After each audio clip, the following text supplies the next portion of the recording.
selamat pagi. Gimana keadaannya kalian? Semoga kalian sehat terus dan bisa menikmati liburan bersama dengan saudara-saudara semuanya. Nah, pada pagi hari ini kita mau memulai hari kita dengan renungan firman Tuhan.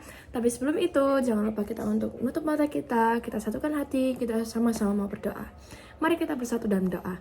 Terima kasih Tuhan, kami ucap syukur atas berkat-Mu pada pagi hari ini, sehingga Engkau masih memberikan setiap kami anak-anak-Mu kesempatan untuk setiap kami dapat mendengarkan kebenaran dan perenungan dari firman-Mu Bapa. Biarlah Engkau yang akan iringi sertai kami yang akan merenungkan sebagian dari firman-Mu ini Tuhan. Biarlah setiap renungan yang kami dengar tidak hanya kami dengarkan, tetapi kami dapat lakukan dalam kehidupan kami. Dan biarlah dalam kehidupan kami sehari-hari kami dapat mencerminkan sifat-sifat Kristus dalam kehidupan kami. Terima kasih Bapa, terima kasih Yesus. Hanya di dalam nama-Mu kami bisa berdoa dan mengucap syukur. Haleluya, amin. Oke, jadi pada pagi hari ini kita akan merenungkan firman Tuhan tentang bagaimana kemalasan dan kesombongan itu dapat menyebabkan kejatuhan. Tapi sebelum itu aku mau ajak teman-teman semuanya kita buka Alkitab kita, yaitu di Amsal 26 ayatnya yang ke-15 dan 16. Tapi sebelum itu kita mau baca sama-sama ya teman-teman. Amsal 26 ayat 15 sampai ke 16. Berbunyi demikian, si pemalas mencelupkan tangannya ke dalam pinggan, tetapi ia terlalu lelah untuk mengembalikannya ke mulutnya. Si pemalas menganggap dirinya lebih bijak daripada 7 orang yang menjawab dengan bijaksana. Di mana dalam ayat 15 ini digambarkan di mana seorang yang pemalas itu mencelupkan tangannya ke dalam pinggan, tetapi ia terlalu lelah untuk mengembalikannya ke mulutnya. Bahkan dikatakan di dalam ayat ini dia tuh terlalu lelah teman-teman, gak ada energi untuk makan dirinya sendiri. Padahal kita sendiri kan butuh untuk makan, butuh untuk menambah asupan energi.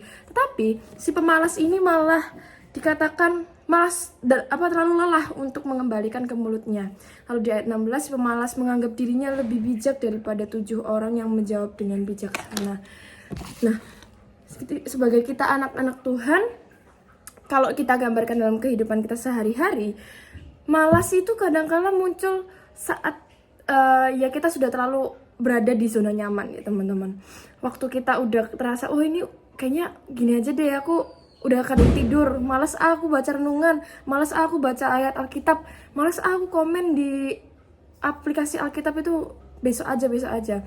Ketika kita sudah merasakan zona nyaman, tanpa kita sadari, kita malah terbawa arus. Jadi kayak yang awalnya kita udah rajin untuk kita membaca Alkitab, tapi karena kita udah terlalu nyaman dengan liburan, oh aku udah main HP, udah main apa gitu pun, akhirnya membuat diri kita itu malas untuk melakukan hal yang sudah biasa kita lakukan, karena kita udah berada di zona nyamannya kita, yaitu tidur-tiduran.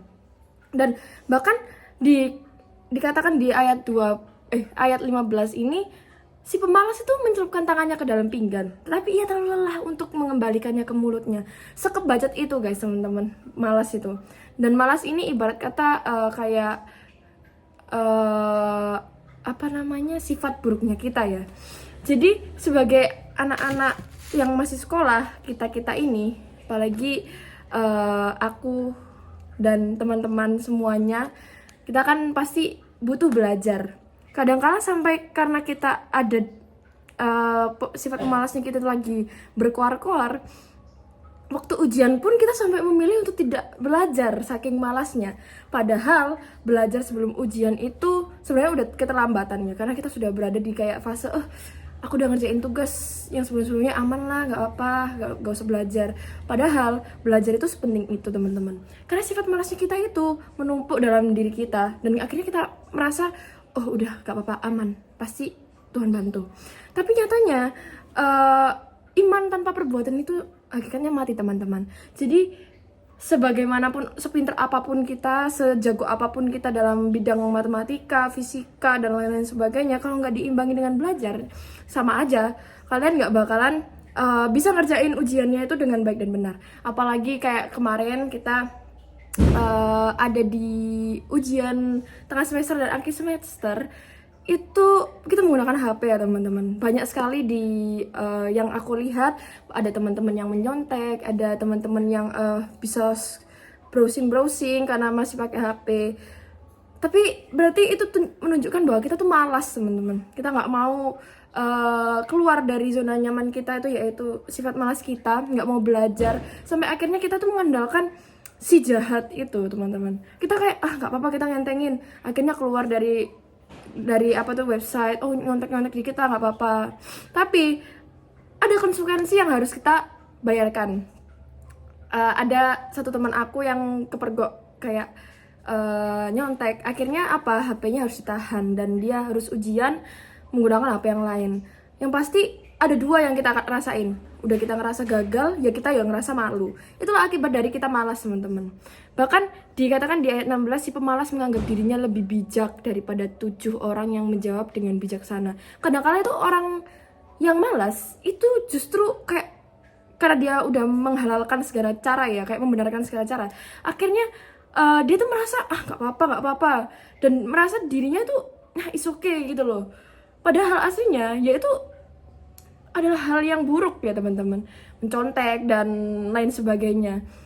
Makanya sebagai kita anak-anak Tuhan yang seringkali dikatakan Pak Erik, what would Jesus do? Kalau misalnya Tuhan Yesus itu jadi anak 13, pasti Tuhan Yesus bakalan masuk top 1 eligible, belajar setiap hari, dan apa yang Tuhan lakukan itu pasti jadi kayak center gitu bagi orang-orang ya.